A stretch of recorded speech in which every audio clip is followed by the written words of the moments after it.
Right, may I ask my panelists to turn on their videos?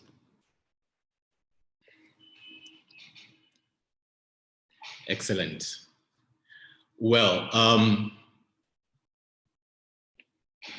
good evening, everyone, and good morning to those who are joining us from the US.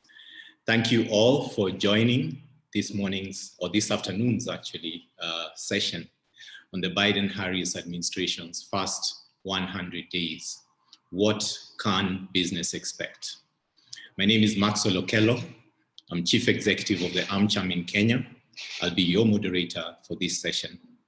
I want to first and foremost recognize the presence of my board members, patron circle members, GE, Coca-Cola, Cisco, Google, and Mars Wrigley. I also want to give a special shout out to the leadership, the AmCham leadership and members on the call, not only from Kenya, but right across the continent. To the US Chambers Africa Business Center, Corporate Council on Africa, and Covington and Burling for graciously accepting our invitation to partner on this important forum. The election of President Joe Biden and Vice President Kamala Harris was met with excitement world over, predicated upon the possibility of a return to steadier US foreign policy and domestic ties based on mutual respect. The new administration's immediate rollback of immigration policies that targeted certain African countries, as well as Biden's pledge to build strong partnership based on mutual respect with the continent in concert with the African Union, was well received. Many have expressed hope for a US Africa policy that focuses on improving trade and economic relations, more so at this time when the economic impact of COVID-19 pandemic is being acutely felt on the continent, and the growing specter of a possible return to economic nationalism around the world. So today's session aims to give perspective, or if you may, some analysis of what the Biden-Harris administration's first 100 days could potentially look like with respect to policy, direction for Africa, including trade and investment impacts. And we have a really great and exceptional panel to unpack this for us. I'm calling them a panel, they're more friends, if I may put it that way, partners, colleagues, and I want to very quickly introduce each one of them. I'll start off with Flory. Flory Liza is President and CEO of the Corporate Council for Africa, on Africa, excuse me. Flory previously served as the Assistant US Trade Representative for Africa, where she led trade and investment policy towards 49 sub-Saharan African nations and oversaw implementation of the Africa Growth and Opportunity Act, AGOA. Currently, she is co-chair of the Advisory Council for the Millennium Challenge Corporation, MCC, and a member of the Sub-Saharan Africa Advisory Committee for the Export-Import Bank, EXIM. Scott Eisner is the president of the US Africa Business Center and senior vice president at the US Chamber of Commerce. Scott directs strategic activities and engagements with senior level US government officials, international business leaders, and African governments. He's a former member of the US Trade Representatives Trade Advisory Committee on Africa, and currently serves on the advisory board of the Africa Leadership Foundation, the Woodrow Wilson Center for African Program Advisory Council, Center Africa, Program Advisory Council, excuse me, and the Millennium Challenge Corporation Advisory Council. And we also have with us Whitney Schneidman, Senior International Advisor for Africa at Covington and Burling. Whitney has nearly 40 years of experience working across sub-Saharan Africa and has advised energy, technology, consumer and health companies, among others, on projects in more than 30 African countries. He has also served as Deputy Assistant Secretary of State for African Affairs and on the Africa Advisory Committees in the Office of the US Trade Representative and at the US Export-Import Bank. So thank you very much for accepting our invitation today, and welcome. To our audience, as we progress, please submit your questions in the Q&A tab, actually in the chat tab, and the Q&A tab at the bottom of your screens. So I want to get this show on the road, and I want to address my first question to all of you. New administration, first woman VP in America's history. Highly divided and polarized country. We're looking at a COVID-19 pandemic that's still raging in the US. A failing economy, strained international relations, and the list could go on and on. Americans clearly are expectant. The world is watching. I guess AmCham members on this call are very keen to hear your thoughts on this situation. So your opening remarks, and I'll start off with Flory, then Scott, we'll finish with Whitney. Flory, go ahead.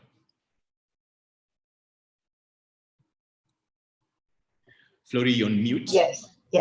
Thank you so much. Thank you, Maxwell, for hosting this event and bringing me together with colleagues and friends, Scott and Whitney. I think this is an important time, 100 days into the new Biden-Harris administration to talk about what we can expect. I thought that maybe I would just tick off some things that have happened already, which I think are a good sign. So first of all, notwithstanding everything that you talked about that's happening here in the United States, I think it would have been easy for President Biden and his administration to not necessarily spend a lot of time focusing on what's happening in other places around the world. And I thought one first really good sign of the value that Africa has to the new administration here in the US is the fact that President Biden did give an address to the African Union Summit. You all may know that in the past, we don't always have head of state, presidential engagement with the AU. Typically in the past, we've had Department of State, our Secretary of State, the Deputy Secretary of State that have gone. There was a special trip that President Obama made to Ethiopia, but in general, the AU summit has not attracted and had attention here in the US at the very highest level. So I thought that was an incredible sign. And we all heard his words of encouragement about the value that he places on Africa, on our partnership, on mutual respect, on entrepreneurship on the continent. He touched on all of those issues. I thought it was also important that even before the US Trade Representative, the new one, Catherine Tai, was confirmed, that the United States indicated its support for Dr. Ngozi Okonjo-Iweala to be the new Director General of the WTO. I had been told that it might not happen until there was a new USTR. They did not wait. They went ahead and did that, and now we all know that as of a few days ago on Monday, Dr. Okonjo-Iweala is indeed the new head of the WTO, and that to me also signals that there's a support for multilateralism and an understanding of the importance that trade plays in economic growth and development. Another thing that was done in the first 100 days that I think is important to have us rejoin the World Health Organization, critical in terms of supporting Africa, not just in terms of fighting COVID, but just the support that we need to have to strengthen Africa's healthcare systems. A lot of it is done through our partnership in the World Health Organization. Signing re-signing and joining the Paris Accords.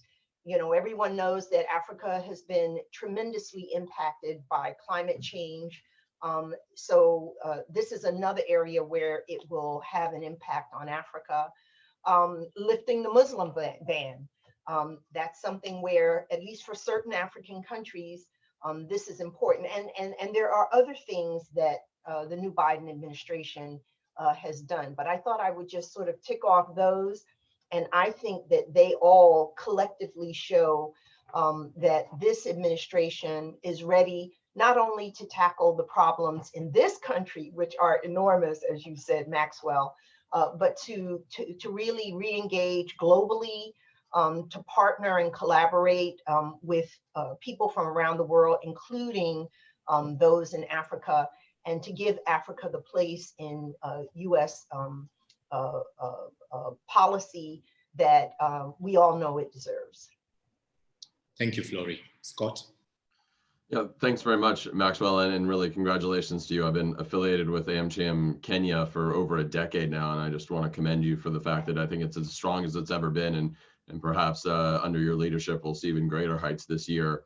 And it'll be an interesting one as the year trails on, as you get more into the election season. But congratulations to you and to the board for such a terrific operation you're running over there. Look, Flory touched on virtually every point I would ever want to touch upon when it comes to the reset, I think, that is underway with the Biden administration and really the global community, not just Africa, but around the world. But I do think Flory is exactly right. This administration has put some very serious people in place to engage diplomatically and commercially on the African continent. When you look at someone like Ambassador Linda Thomas-Greenfield, who has so much knowledge and experience on the continent and shaping organizational structures to the UN, it clearly puts that while she won't be the lead champion of Africa for everything, that she has a very sound voice and will make sure that the role of Africa is more prominent within the UN structure than it probably has been in the last decade or so. Again, you know, Dr. Ngozi going up to the WTO with the U.S. support, I think is a hallmark of the serious nature which we're going to put onto engagement with the continent. But when you look across the cross section of what's going on in government, you've got folks like Susan Power over at USAID, very strong knowledge of African engagement. You've got the DFC growing in many ways. You've got USTDA has put a Nigerian American in place to be the head of USTDA as acting director and perhaps director. So you're seeing a rise of people who are really schooled in the knowledge of what it takes to drive commercial engagement on the continent. You've got really terrific foreign service officers now in place at the National Security Council. Similarly, over in the office of the vice president has a very senior Africa watcher that's handling the portfolio there. And we've really just seen this elevation. So from where I sit at the chamber representing over 3 million businesses across the world, I think this administration is taking Africa quite seriously. And Flory's right, are rejoining some of the climate accords, Paris Accords, view towards sustainability. It's very important that the continent look towards a sustainable growth pattern, both on a agriculture footprint, which we know is incredibly important, but also from energy production. What we're trying to do in collaboration with this administration on equality of opportunity in the States, I think translates well into opportunities on the continent as we look towards probably underserved diaspora communities in the United States that want to have a relationship back to the continent financially and commercially. You know, that's something the Chamber is investing a lot of money in. And I know that's one of the hallmarks of what this administration is looking towards doing, is engaging the diaspora communities throughout the United States in commercially viable ways. And I think that translates a little bit to what Flory was talking about on the immigration front. So we're very bullish that, you know, while at the same time we're going to be focusing a lot on Build Back Better in the United States, we're going to have to, you know, really focus on underserved communities across the United States, make sure that all ships are rising, not just certain portions of those communities are rising. Those are going to have tangible benefits for our economic viability and cooperation along the continent. So very bullish on where we are today with just a short couple of weeks in. And I really think that the starting of the reset began with that, with phone calls early on to presidents in Kenya and South Africa, and now the AU statement just of last week, and continued engagements that I know they're planning for down the road, and focusing on hopefully what will be the crescendo either later this year or early next year, which would be a rebirth of the Africa Leader Summit, which I really think is a necessary thing to have happen when you look at what the Chinese, Japanese, and other European states are doing to entice commercial engagement. It's led by the presidency, and I know that's one of the hallmarks that the Chamber is pushing in our recommendations to the Biden administration, is that without presidential leadership, not much is going to change or evolve in our engagement with the continent broadly, or at a country by country level. So I'll pause there and dive into some other questions as we move on. Thank you very much. Yeah, thank you very much, Scott. You've hit on a couple of areas that we'll get back to shortly. Let me allow Whitney to also give his views, opening statements, Whitney. Great. Thank you, Maxwell. And just let me convey my greetings. It's great to be on this panel with my colleagues from Washington, but also greetings to all your members. And I just want it to be known that Covington is a proud member of AmCham Kenya. We just really appreciate all you're doing, Maxwell, and your leadership, a great organization, and clearly quite a dynamic time. So Flory and Scott, I think, have laid it out well. I guess there's one other name that I would just underscore, and that is Wale Adeyemo, who was head of the National Economic Council on the Obama administration, is now Deputy Treasury, Deputy Secretary of the Treasury. And I think, you know, what Flory and Scott sort of underscore and highlight is we're seeing the return of a lot of Obama people. It's not just Obama people, it's people with experience working in Africa. And I think this sort of continuity, how can we get back to the kind of engagement that we have seen in previous administrations is very much on everybody's mind. And there's a lot of openness to ideas. I thought President Biden's statement to the AU was pitch perfect. Great scene setter, something on which we can build.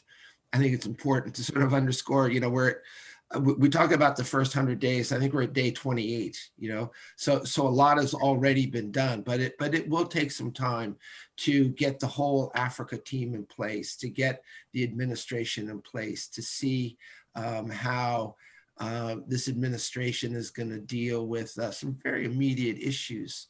Certainly COVID-19, how do we support Africa in the continent's effort to respond? Trade issues are a forefront. You know, we've got the AFCFTA, the U.S. Kenya Free Trade Agreement, the expiration of AGOA coming up.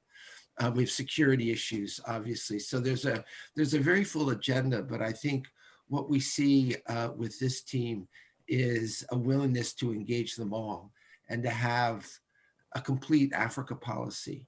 So I think there's definitely going to be scope for business as part of the dialogue. And I guess the last point I would make, and the question that I ask myself is, you know, what role does Africa play in America's effort to build back better? Because that's what we're very focused on here in the United States. And to me, that role is crystal clear, you know, to increase U.S. exports. I think right now our exports to Africa support roughly about 200,000 jobs in the United States. Our investment creates opportunities in Africa that can benefit Americans. You know, programs like the Young Africa Leaders Initiative and others. I think there are a number of pieces in place. I think the challenge for this administration is just how do we build on what is there to deepen the engagement between the United States and African nations. So let me turn it back to you, Max, and keep it going. Well, thank you so much for that. I think everybody has sort of touched and highlighted some very critical areas that I just want us to unpack a little for our audience. A key theme that has been there from what literally each one of you has touched on is the aspect of people. And you know, if you're talking policy, then you know, policy is actually people.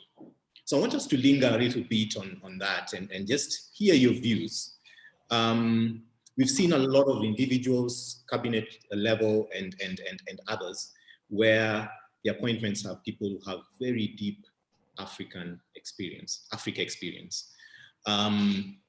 You know, from a policy perspective, we still don't have an assistant secretary for Africa named.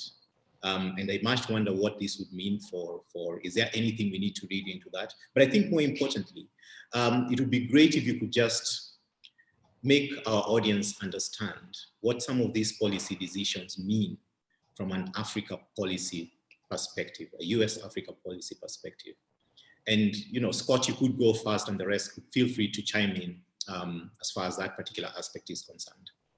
Sure, thanks very much. And I think Whitney hit on at least an early term priority is going to be Build Back Better and kind of the restabilization of the United States, the people of the United States, the community, bringing back cohesion to the way we think, the way we engage, driving us much more towards a middle agenda. I do think when it comes to foreign policy early on, themes around democratic institutions are probably going to play a little bit heavier than commercial ones at the outset. It's just how I'm reading the playing field and who's in place and in different agencies and different areas. I think there's nothing to be read into the fact that there is no Assistant Secretary of State for African Affairs. That is usually something that happens well down the road. In fact, we don't have most of our ambassadorial corps in the political sense named throughout the world, whether that's in a South Africa context that tends to be political or in a UK, which is also political. So I don't think there's much to read in. In fact, we've got an incredibly able senior government official in Ambassador Bob Godek, who I know is very familiar to the Kenyan audiences as acting Assistant Secretary of State. And I just spoke to him yesterday.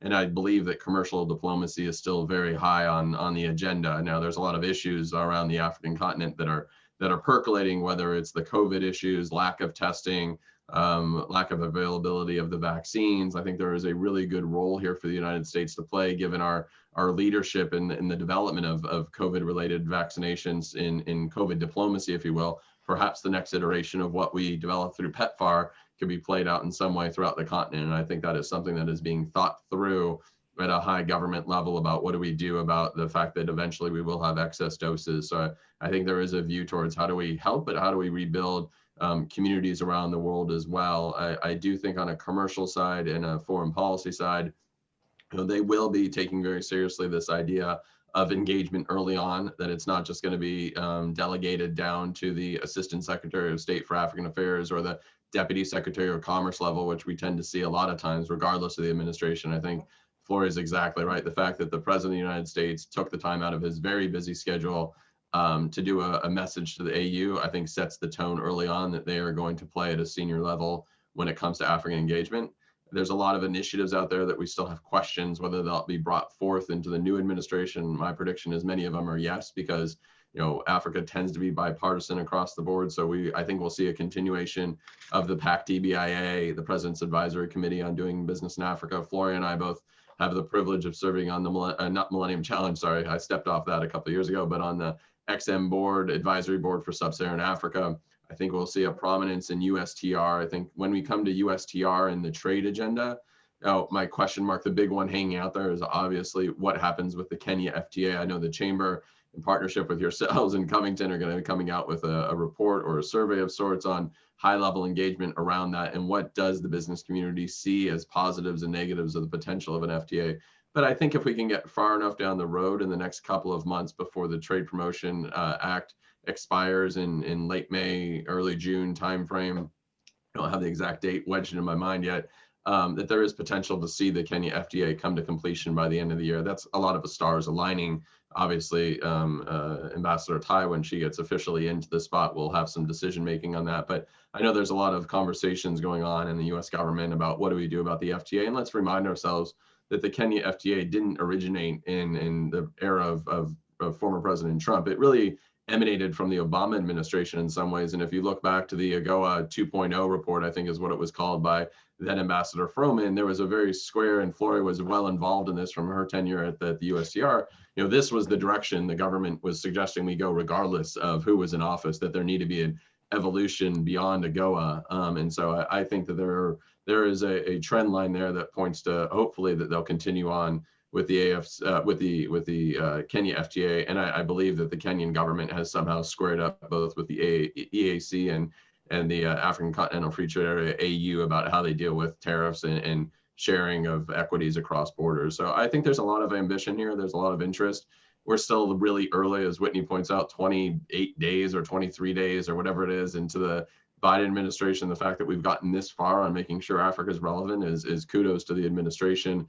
But there's a lot that we need to unpack over the next couple of months and weeks. And it's really at this point in time for organizations like Corporate Council on Africa, Chamber, Covington, it's education, making sure that they feel the pressure from the outside, and making sure that Congress, quite frankly, understands that Africa needs to be front and center. And we're seeing that a little bit more and more. But I think there are some challenges of building back the Africa caucus on the Hill, especially after years of seeing really strong members of that retire or unfortunately pass away in certain situations. So there's a lot of work that we have to do stateside to make sure Africa is relevant. But I think all the Legos, if you will, are there. We just now have to build the castle. All right, great. Let me just pick it up from there and bring in Flory. Flory, you know, China is a big conversation as far as the US commercial engagement is concerned here in Africa. And the perception that we tend to see is that, or here, I'm sure you're very familiar with this, is that, you know, the US is largely playing catch up in Africa. And especially from a trade and investment point of view. Initiatives such as Prosper Africa are seen as more oriented towards competing with China. And in some instances, one would say Russia and maybe the effect of the EU in Africa. Are we likely to see a different playbook, trade policy playbook this time around, and initiatives from this new administration? Thank you, Maxwell. I think that's a great question. You know, we have really looked at this issue from different lenses over time. But I think the fact is that many companies, members of CCA, Chamber, and others, are in Africa because of the value of being in Africa. They're not there to counter what anybody else is doing. Everybody, companies from all around the world, know that the market of Africa offers incredible opportunities, some that are in many ways better than any other region of the world. And I think that if we take a step back, even with the sort of other counter alternative to China approach that was taken during the last US administration, underlying Prosper Africa was always this goal of supporting US companies doing business in Africa to increase US Africa trade and investment. How can we level the playing field? How can we have a whole of government approach in the US, as many countries around the world do, particularly in Europe, to support our businesses and make sure that they're able to close the deals and have the opportunities there. So, you know, our trade with Africa may not be in terms of volume what China has. It hasn't been for a long time. But I don't underestimate how important those ties are. US companies are sought after as partners in Africa. There's no country that I've gone to in Africa that isn't looking for more US investment, more US partnerships. They value our products, the quality of them. They also value what US companies bring to Africa in contrast to others, and the kinds of technology transfers, and all of that take place in partnerships with US companies. So I think that the goal of Prosper Africa, of bringing together all of the many US agencies that focus on trade and investment, to have all of them working collaboratively. You know, we have these new deal teams that every embassy has set up in Africa to help US companies there. And I do believe that, you know, that will be the focus. And I don't think that people in this administration will necessarily believe that they want to do that solely to counter China.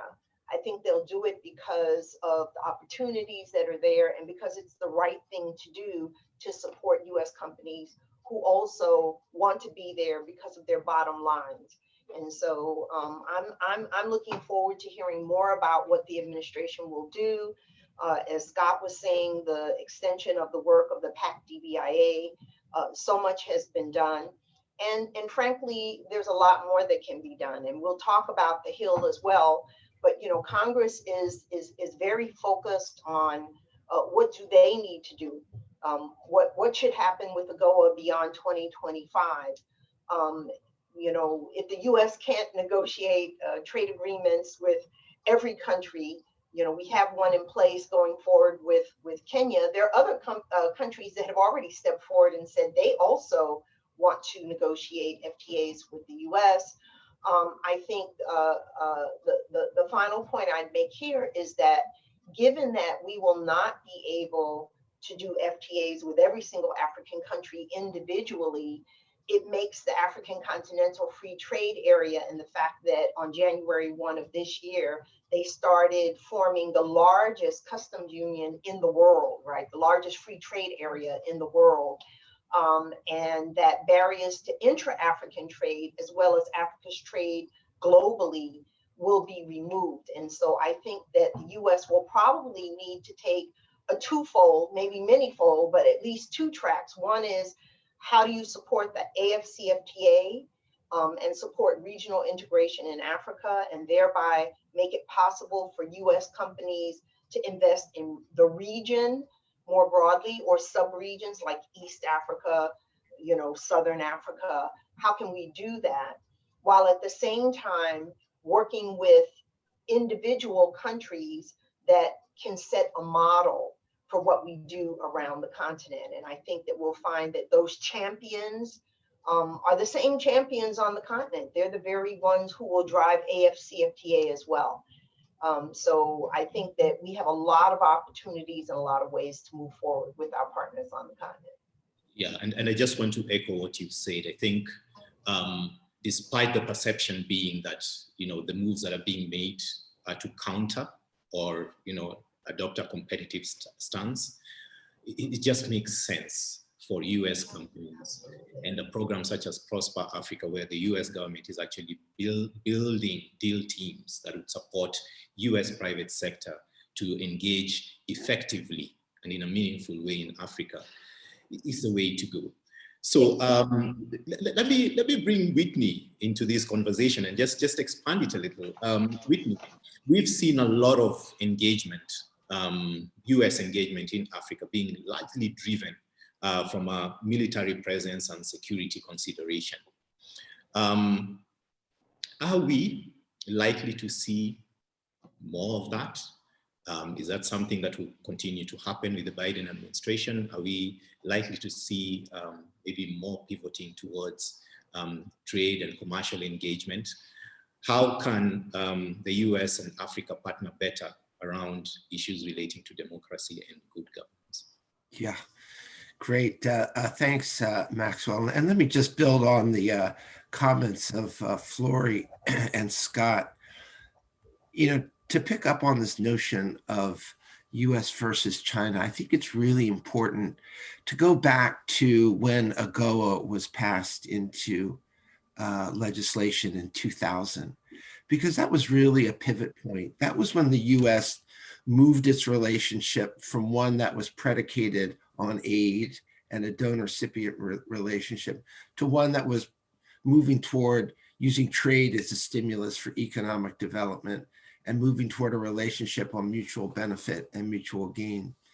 And the strong bipartisan consensus that passed AGOA, you know, then remained during the Bush administration and gave rise to the creation of the Millennium Challenge Corporation and funded PEPFAR, the AIDS program, first at $15 billion and then at $48 billion.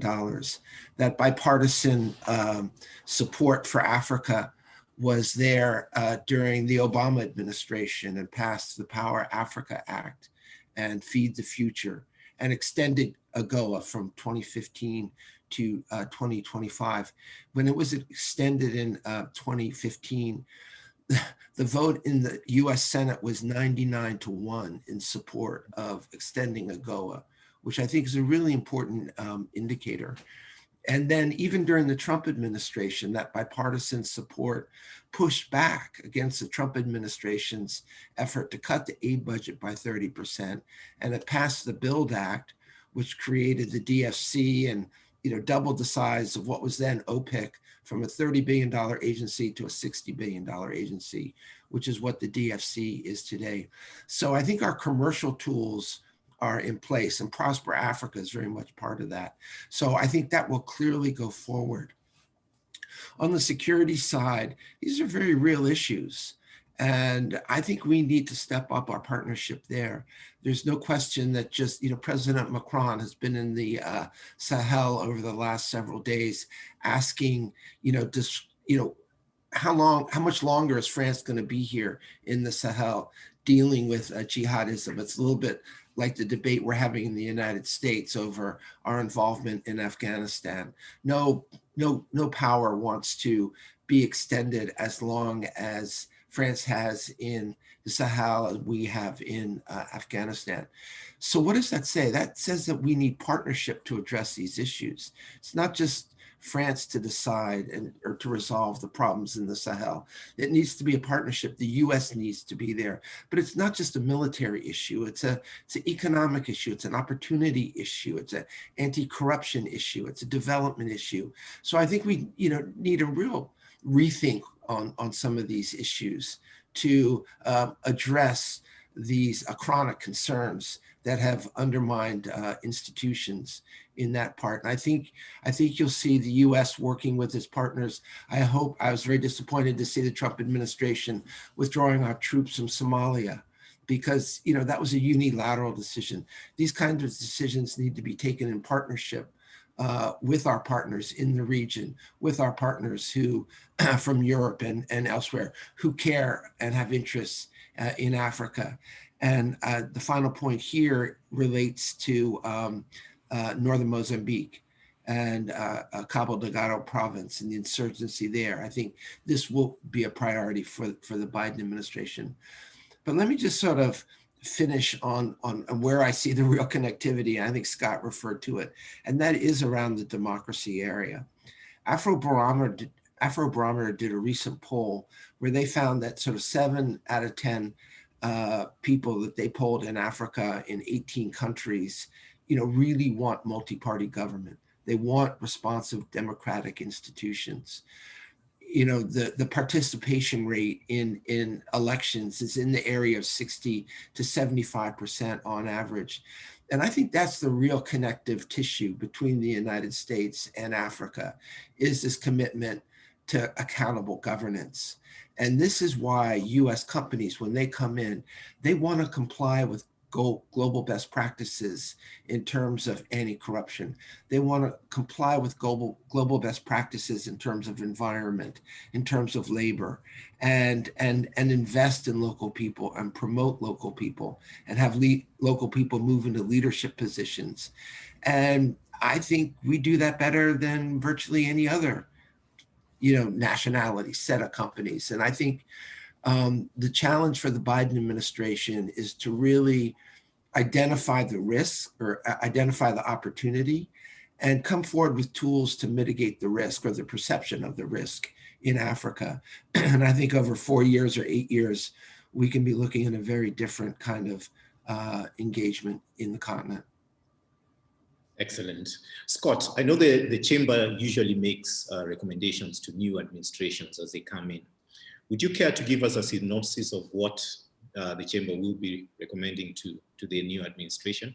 You care to share just a few highlights, if you could, of what you're communicating to the new administration?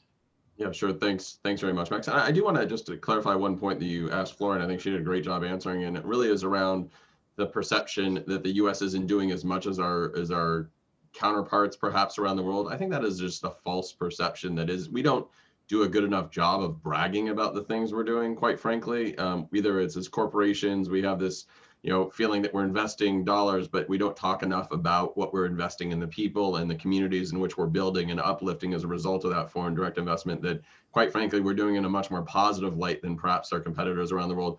Or we don't get credit for the billions of dollars of aid dollars that are flowing throughout the continent, or other U.S. government-backed dollars that are flowing around the continent. Look at MCC, DFC, and we as a country don't get the same credit that perhaps the European Union does when they give $100 million to the AU to help with the AFCFTA negotiations. We're doing triple that, but we just don't get credit for it. And I think there needs to be a rebalance on the appreciation of the investment that the American private and public sector are doing on the continent. And that's part of the onus is on the private sector to make sure that they're aware of that. So that's just my little soapbox for a minute. But it just always irks me. I want to just stick there. Why is that the case? Why is that the case? Why is it that we get to hear more of the, what the Europeans are doing as opposed to the Americans? Yes, we know that American investment is actually very pervasive here in the continent. Why is that, and what can be done to remedy that? I honestly, it comes back to the first statement that Flory, Whitney, and myself are making. It's because the president says so, right? If the president isn't saying the dollars investing when they have FOCAC or other presidential or premier or prime minister-led engagements throughout the world, they start with, we're investing $50 billion in Africa over the next 2 years, or whatever the scenario might be. We don't start with that conversation, but I think it's one of those points that I'm sure I'm going to be driving from the chamber. I imagine Flory will as well. We need to talk about the complete picture. And part of that, by the way, Maxwell, is the fact that we don't have a state-controlled economy, and we don't use our development dollars in a way that that may give our corporations a leg up, if you will, as other state-run governments do. So there is a bit of differentiation where we can't probably quantify the exact dollar amount that the private sector is investing in the continent versus perhaps other more state-led economies, if you will. So I think there is a challenge there of actually putting the true dollar amount, but I think the story is there of what we're doing to support communities, what we're doing to invest in communities, what we're doing in access to the internet and other areas that may not have a dollar amount, but they are far greater benefit for society as a whole. So I think that's the challenge, but it is the president says so, so therefore it is, right? That's true of any country on the continent. That's true of any place around the world. And we just need to be better at telling the fact that we're investing X amount of dollars into these countries. So that's just the 2 cents there. I think it's presidential led. I know Flory and Whitney want to jump in. I can come back to the recommendations in a minute. I just wanted to add one thing as an example of how, people don't recognize the things that the United States does. And we're not very good at PR, it appears. But for example, the US recently in the Biden administration in the last 3 weeks contributed $4 billion to COVAX, the Gavi COVAX vaccine. Now, $4 billion. And so, how could it be that people think that, the United States is not investing in Africa? I just think that's like another example of what Scott was talking about, that, we do these kinds of things. They're important, they have an impact, but we're just not very good at getting out the word about it. So I just wanted to jump in on that one point that happened in the last 3 weeks. And let me come at it from a different perspective. If you look at the loans, the commercial loans that China has made to Africa over the last 20 years, it's roughly about $160 billion. And that averages out to be about $8 billion a year, which is almost exactly what the US government gives in development assistance every year to sub-Saharan Africa. And you look at where the Chinese loans go, they go to transport, power, and mining, top 3 categories. The top categories of US grants, $8 billion, goes to healthcare, education, infrastructure. And to go to the point, to underscore Scott and Floyd's point, we don't tell our story very well. But there's no question that our partnership with Africa is strong and it's deep. It's just a question, I think, now of really taking it to the next level and to have a US administration that's willing to tell its story. When President Xi Jinping meets with FOCAC and he makes a commitment of $30 billion, that gets a lot of people's attention. But when you break it down and you really compare apples to apples, and you begin to see that the US is right there at a partnership level. So I think the challenge to the Biden administration is telling the story better and showing the impact of our engagement in a more compelling manner. Absolutely. Scott. Yep, sure. And a good example of that is PEPFAR. How many millions of lives have we saved as a result of U.S. engagement through the Bush administration, through Obama, through Trump, and saved millions of lives? And we don't get credit for those lives either. And I think it's part of this whole, we're not good at our own narrative. And for a country that's fairly braggadocious as we might be in certain areas, we really did do a disservice to ourselves by not telling a better and more complete story. But back to the recommendations, we really have highlighted 5 areas, and this draws off of a number of months of engagement with our members that we see priority areas for this government early on, perhaps in the first 6 to 12 to 18 months to engage. One is, and we talked about this, unless Africa is led from a presidential authority or the OVP, Office of Vice President, we're going to be doing the same stuff for another 4 years. Not that that's bad engagement, that it's great, but it really has to have that presidential seal of approval. Without it, I think we're not going to be able to achieve the things that Flory and Whitney have highlighted. We need to have coherence on our Africa trade policy. This is an evolution of Prosper Africa. We need to, we're front and center in leading business community around this Kenya FTA negotiation conversation. We started that last year when we hosted President Kenyatta for the launch. We're going to continue doing that with Congress. Chamber spends a lot of time up on Capitol Hill, and this is front and center of a priority, both in our Africa policy recommendations, but also was echoed in our broader institutional recommendations for the Biden administration. So that is something we need to do, but we also need to align our interest around the AFCFTA and how do we deal with capacity building, noting what we're not doing, which is investing our development dollars into capacity building. We need to deepen and expand the progress around the whole of government approach to both Flory and Whitney's point on Prosper Africa, PACT-EBA and others. We need to focus on trade facilitation, science-based regulatory cooperation, dealing with IP enforcement. We need to make our businesses more competitive and on a level playing field with those around the world. And quite frankly, I know the question was about China and the competition from there. I think in some degrees that's overblown. We don't invest in the infrastructure space in the same way the Chinese will. I actually think that there's a larger concern of standard setting issues coming out of both the European Union and elsewhere that are undermining the competitiveness of American corporations on the continent. I think as you see AFCFTA negotiations, $100 million from EU loaning going into that, and we're not at the table to help enhance where the stature of American private sector means. That means the European private sector has a leg up on us going out of the door. So those are bigger concerns that I have for where we are as a country. We need to enhance the role of U.S. funded capacity building to strengthen the position of U.S. interests on the continent, dovetails from that.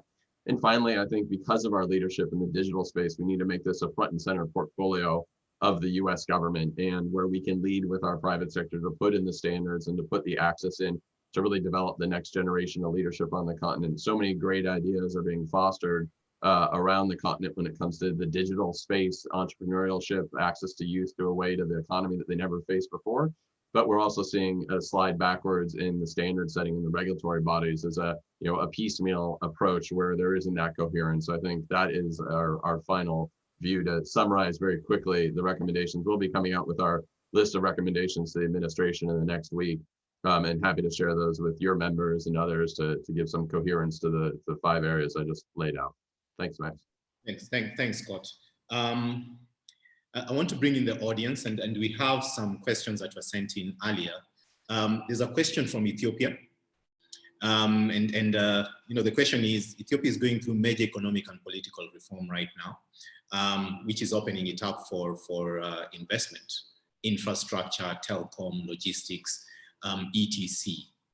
So the question here is, how would US investors be motivated to focus on Ethiopia as well as a market within Africa across those sectors? Any comments from any of you on that? I think the thing that I would say is that when you talk about the opportunities and the role that the doing business environment and leadership play, and I think that the current leadership in Ethiopia has really been trying to push the country in a direction in key areas like ICT, telecom. They're not quite there on banking, but the reforms that are being put in place are really meant to address some long-standing challenges, let's just call them challenges, that businesses have had in operating there. At the same time, I think that people recognize that there are incredible opportunities in Ethiopia in manufacturing. We're seeing also DFC and others that are putting in significant resources into business deals there. And so I think it's going to be a combination of the improvement in the doing business environment there. They also have some political issues. They've got elections that are coming up, I believe in May or June of this year. That's going to be critical.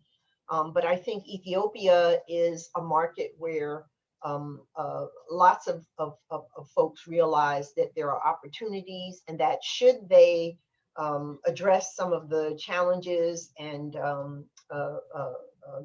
barriers in some cases to foreign companies operating there in key sectors like finance and banking, telecom, et cetera, mining, that there'll be a real win-win opportunity there. So I think Ethiopia is, that's a place to go.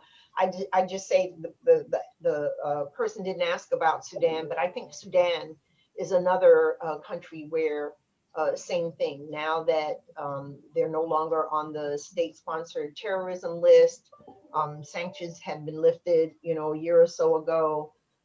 That's another economy in Africa with tremendous opportunities, provided that they're able to continue moving the country in the right direction in terms of governance, rule of law, and the doing business environment.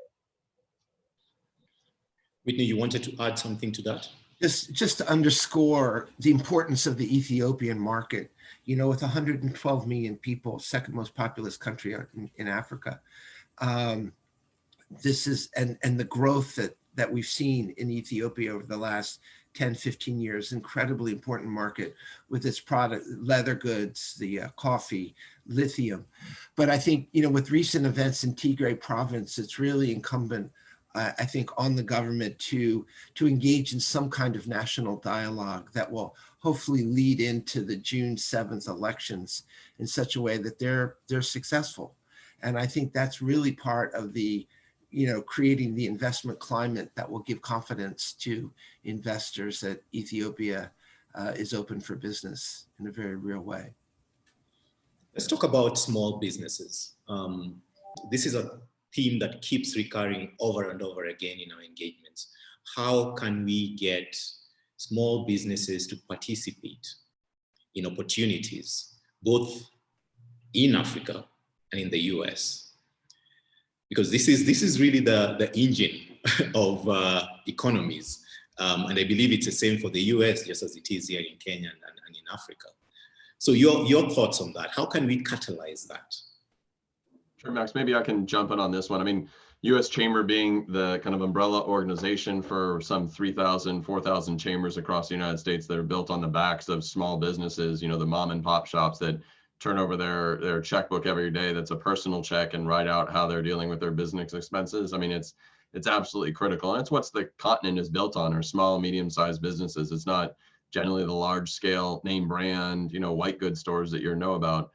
I think the challenge in the United States, and is comparatives, right? If you're looking at a medium-sized business in the United States, that is generally going to be perceived as probably a larger scale company in many economies throughout the continent. So we run into some challenges when we're engaging African governments that say, we need to pair our small businesses with your small businesses, or we need our medium-sized.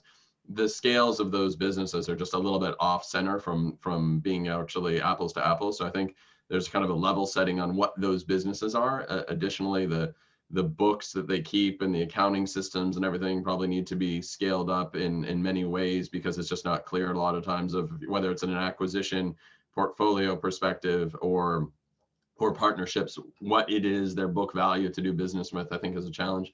Domestically in the States, this is something I've paid a lot of attention to. The problem is perception, right? Everywhere else in the world, the perception is it's easy to do business. In Latin America, where it's clearly just as difficult as the African continent, or in Southeast Asia, where there's still a lot of challenges. Look at Myanmar in the last couple of weeks, where there was a lot of bright spots.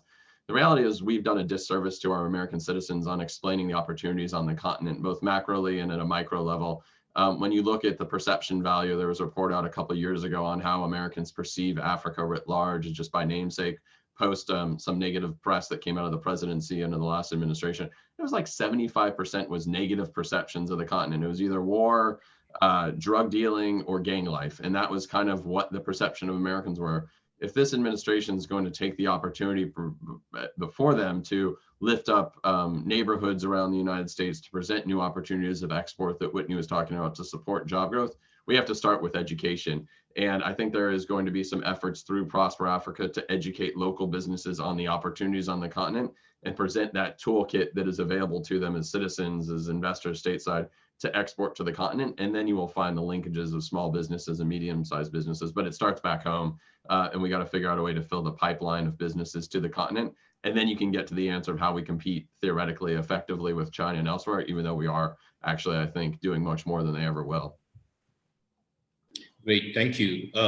Flory, you want to add? I mean, those are excellent points. I think the one additional piece that I would add is that this is really a unique and opportune time to talk about how we can bring the African American and diaspora small businesses of the United States to do business with Africa. And, you know, a lot of the small businesses here in the U.S. that drive the U.S. economy have been investing in other places, and in certain groups within the U.S., the ties that develop between diaspora, you know, name it, Chinese diaspora, Polish diaspora, whatever it may be, back to their own countries of origin, or their countries of their ancestors, is very strong and have played a critical role in not only the economic development in those countries, but also in lifting up the economic position of those hyphenated Americans here. And the African American experience, the diaspora African experience, has not been quite the same.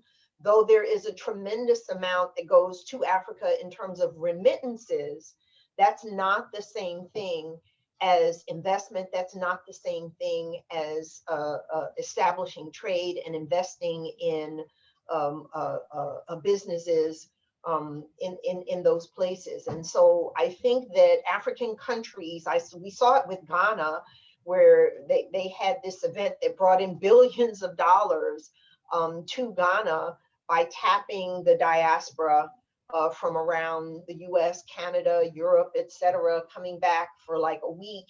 I don't have the numbers, but it was incredible the amount of resources that came into Ghana from the diaspora from that day, the day of return, or the week of return, I think it was called. But in any case, I'm making the point for not only greater US SME investment in Africa and educating them, as Scott rightly said, about the opportunities there, but also trying to foster, particularly focus on and foster opportunities between African Americans, diaspora Africans with Africa. Thank you, Flory. I know we've run out of time. I need to ask, as we close, just one final question to all of you. If you're President Biden and your VP Kamala Harris, what would be the one thing, just back to our theme of today, first 100 days of your administration, talking about Africa policy, what would be the one thing that is great about the engagement between Africa and the US that you would retain, you would not change? And what is the one thing that for you think it's a liability and it's one of the first things that you change if you are president? I'll in any order. I'll myself on that pit of vipers right there that you laid out for us. I never want to be president of the United States. Most likely, there's just so much challenge there. Look, the first thing I would do is what our recommendations are to the administration. The first thing is to announce a yearly gathering of the U.S. and African leaders and business leaders of both small, medium, and large size on both sides of the Atlantic, if you will. That's the first thing I would do, is firmly establish that the U.S. is here to play ball at a senior level, to use an American terminology. What would I change? I would probably change the way in which we approach to be probably led with commercial, because if you don't have a strong commercial advocacy platform, you won't have strong democracy. And we'll get to the end challenge, which strengthening democratic institutions around the continent, which I think is a priority for the administration. But without sound businesses evolving on the continent, you don't have sound democracies, and you fall back into this trap of whether it's aid development trap or otherwise. So I think it is, make commercial policy first and foremost beyond the 1,000 of other things that the U.S. government wants to do. It would be the slight change, because I think it's always led with development and democracy before commercial. And if I could jump in, and I'll give Floria the last word, because I'm going to have to jump off. So what I would deepen is this bipartisanship in Congress. I see this as the engine room to our engagement, having strong congressional support. They make resources available. They can mobilize their constituencies. So I think that's what I would keep and deepen. What I would change, our engagement, it can be perceived to be periodic, administration by administration. So what I would really like to see is a regular summit mechanism that brings together all U.S. agencies to engage with counterpart leadership and counterpart governments on the continent. So let me leave it to Flory, and thank you for the opportunity to be here, Max. Thanks, Whitney. Thank you so much. Flory. Great. I wholeheartedly support the idea of a regular heads of state summit. I don't know that it can be done every year. Even the Chinese don't do it every year. But I think that firmly putting that in place, something that we would do maybe every other year or every 3 years, as do other countries with Africa, I think is great. But here's one thing that I think that the administration could do that would really signal a difference, and that's to have President Biden lead a trade mission. I don't know what you want to call it, an investment mission to Africa from all around the world. Other heads of state will basically take business people with them as they go to meet with African heads of state. They open those. I've seen it personally where, I remember Angela Merkel walking into a meeting with President Museveni, and she had, probably 7, 8, 10 business people walking in with her. We don't do that actually anywhere in the world. I'm not sure why, but we don't usually have an American head of state, our president, taking business people to someplace with them. We don't do it in Latin America, Europe, or anywhere. But here's what I would ask for. I would ask that as a signal and as a way of doing things differently, that the Biden administration, hopefully in the first year, it's asking a lot, would actually organize a trade mission or an investment and trade mission to Africa led by our president. Fantastic, fantastic. So let me bring this session to a close. It's been a great conversation, and I really want to thank you, Flory. I want to thank you, Scott, for sharing your insights and wisdom. Whitney has just dropped off. Thank you too to him. It's been a great opportunity for us to just hear your perspectives and hear what your thoughts are around the first 100 days of the Biden administration. So thank you so much for your partnership. Thanks everybody for joining the call. We hope that it has been edifying for you as it has been for us. And I wish you all a wonderful day for those in the US and a great evening for those here in East Africa. Bye-bye.